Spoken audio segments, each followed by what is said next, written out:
Well then, I'm making the point then that our scientists are very suspicious of the intuitive judgment. But nevertheless, they all use it in the end.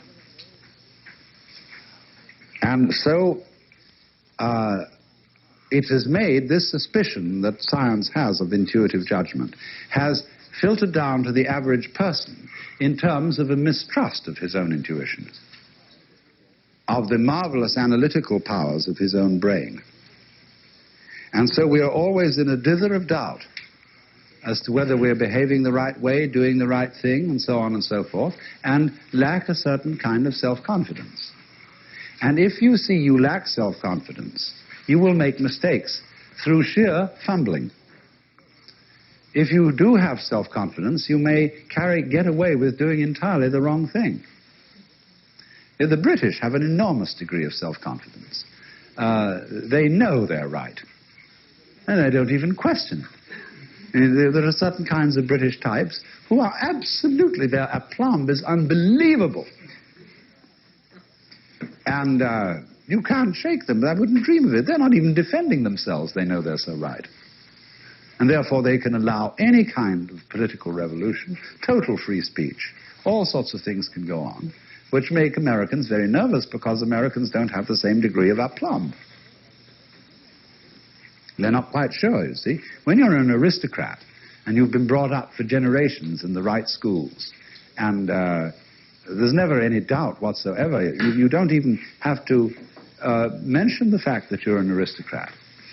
See? I mean, that's why aristocrats know how to treat servants. But they never take it out on their servants in the sense of having to emphasize their own superiority. Because they know they're superior. They don't even question it. See? Well, this is an extraordinary kind of nerve that they've built up. And so the only way, you can do this is, first of all, in Zen practice, the thing that you have to understand is this. You have to regard yourself as a cloud in the flesh. Because you see, clouds never make mistakes. Did you ever see a cloud that was misshapen? Did you ever see a badly designed wave? No, they always do the right thing.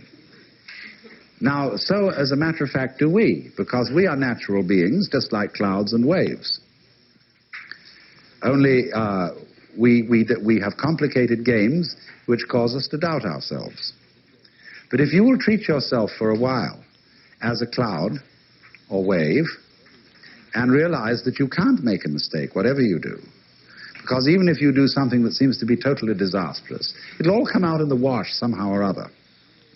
Then, through this capacity, you will develop a kind of confidence, and through confidence you will be able to trust your own intuition. Only the thing that you have to be careful about is, and many people who have not understood Zen properly fall into trouble here, is that when they take the attitude that I can't possibly make a mistake, they overdo it, which shows that they don't really believe it. So a lot of people come on and say, well, in Zen, anything goes, you're naturally with it anyway, you are a Buddha anyhow, and I'm going to prove I'm a Buddha anyhow by breaking all the rules. And so you put on the weirdest, filthiest clothes, and you go and steal things, and all kinds of things like that. That's overdoing it. That shows that you haven't learned. You're overcompensating. Because before you were told to do this, do that, and the other, and watch, and be self-conscious and nervous, and so on. And so you just go to the other extreme. But this is the middle way of knowing it has nothing to do with your decision to do this or not. Whether you decide that you can't make a mistake, or whether you don't decide it, it's true anyway, that you are like cloud and water. And through that realization, without overcompensating in the other direction, you will come to the point where you begin to be on good terms with your own being and to be able to trust your own brain.